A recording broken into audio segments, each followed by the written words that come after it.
your time to refuel. Maybe you're the type of entrepreneur who luxuriates in a cup of coffee first thing. The type who needs an hour to stretch and hydrate before they start getting even hungry. Maybe you're the type who arises hungry as a bear, like craving a hearty breakfast. The most important thing for your millionaire morning routine is that you're giving your body what it needs to win the day. Benjamin Franklin preferred to spend an hour meditating on the powerful goodness, as he puts it. He wanted to create that day reviewing his to-do list and journaling before having breakfast. It's worth mentioning just for posterity that he would spend this first hour buck naked just because. So yeah, you do you. Exactly the way you really are is going to be essentially your way. Winston Churchill would wake up around 7:30 every day, have his breakfast in his bed, read his mail, get caught up in the national newspapers. Barack Obama reviews his next day documents the night before, after his daughter had gone to bed. He'll regularly stay up reviewing tomorrow's agenda until around 10 p.m. at night because he enjoys having that extra time for breakfast with his family the next morning. Oprah, love Oprah, she prefers to take a 2-hour walk with her dogs. Meditate, drink some espresso, break a little sweat before she sits down to breakfast. They're all different, right?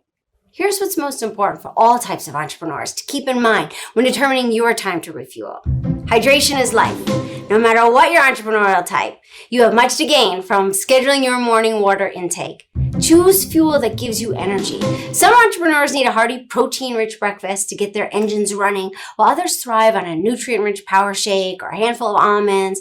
Honor your process and stick with what feels great for you. A study of 20,000 workers, both remote and in office, done by Harvard Business Review, my fave, identified that there are 3 positive motivators to keep virtual team members intellectually engaged and emotionally invested in their work. And they are, get this, play, purpose, and potential.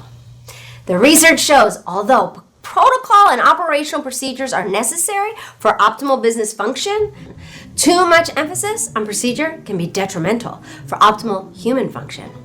With an ongoing lack of emphasis on play, purpose, and potential, even your star players will struggle to sustain their badassery. To put it plainly, if what you're bringing to your team doesn't enhance their play, enhance their purpose, enhance their potential, you've just added an ingredient to a recipe that often results in the bare minimal performance. So, as we fill our toolbox with the 4 most unexpected ways to inspire badassery in your virtual team, our main goal for each one is to hit a bullseye for inspiring one or more of the 3 key motivators of play, purpose, and potential. I keep repeating them for a reason. Play, purpose, and potential. I want them to stick with you. I want you to remember them so that you can use them as a compass for navigating your team's motivational levels. It's an amazing tool that you've already gained in just the first 60 so seconds of this episode. Now, when you're interacting with your team, you can ask yourself, does this enhance my team's play, purpose, or potential? The inner critic is just your ego clinging on to an illusion that it's masterful at holding you hostage with. Empty, scared, unsure, desperate for a guarantee, a winning lottery ticket, a Prince Charming, a get-rich-quick scheme. None of that is guaranteed either. Really, none of that is statistically more plausible than you trying to do what you love and living a life where you love how you do what you do. The critics, inner and outer, can repeat their failures to you as warnings of your guaranteed failure, and they could point out what doesn't match the way they would do it or their expectations of your success. Like Seth said, everyone has an opinion, but no one has a guarantee.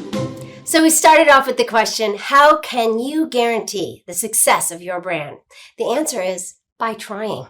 Here's the best part, and truly the only part that is guaranteed. It's all up to you.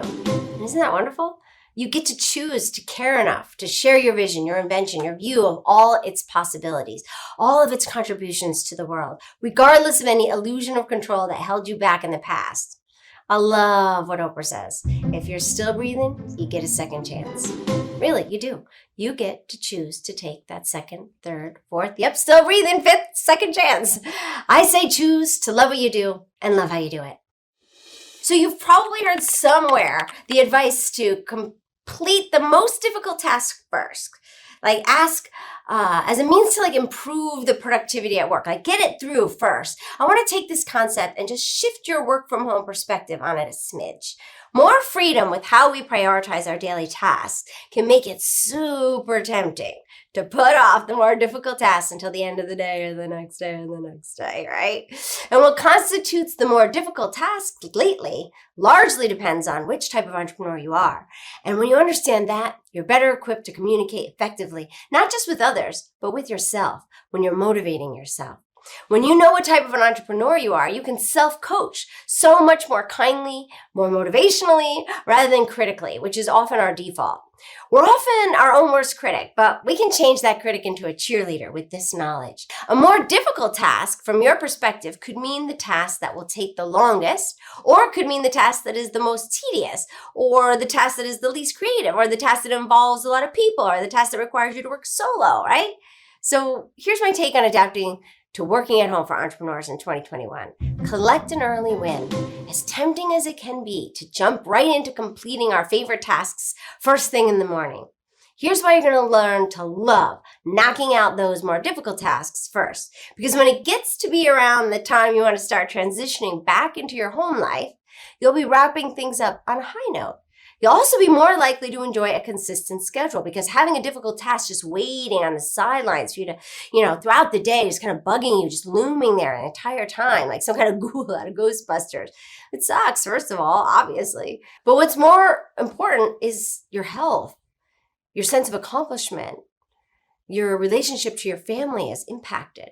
We're more likely to work later in the evening hours when we save the more difficult thing for last. In fact, many people, in particular parents, will often find themselves taking a dinner break so they can eat with their kids and get them off to bed, only to return back to the computer during the hours when they should be winding down and preparing for a good night's rest. They're going back to that difficult task. So give this flip a try. Collect an early win, then give yourself a big old pat on the back and celebrate yourself and enjoy the rest of your workday to the fullest. Your time to reflect. For my own millionaire morning routine, time to reflect is my absolute favorite. For me, this means gratitude journaling. Reflecting on my gratitude first thing in the morning gives me exactly the right dose of morning magic that I need to win my day. I'll often include things that I'm working towards as though they've already happened. Like I'll say I'm grateful for things that haven't happened yet as if they already did. This is how I unleash my enthusiasm and I align myself with my goals for the day. Your time to reflect is all about creating the mindset that will make you feel powerful, capable, and grounded in your big, big why. Because your big why is the true fuel to get you towards your success. Ariana Huffington does deep breathing exercises and sets an intention for the day. Shonda Rhimes journals and listens to NPR's Morning Edition. Elon Musk spends time with his sons. Steve Jobs started every day by asking himself, if today were the last day of my life, would I want to do what I'm about to do today? It's brilliant. And if the answer is no, he adds something to his agenda that will increase his joy. What a way to spend your life. I've recently added this to my morning journaling, and it's created some seriously positive changes. For one, that I feel more in control of my day. I feel I've chosen this day. I feel I'm taking good care of myself, my family, and the world on this day. When I begin with this game-changing question, like if today were the last day of my life, would I want to do what I'm about to do today?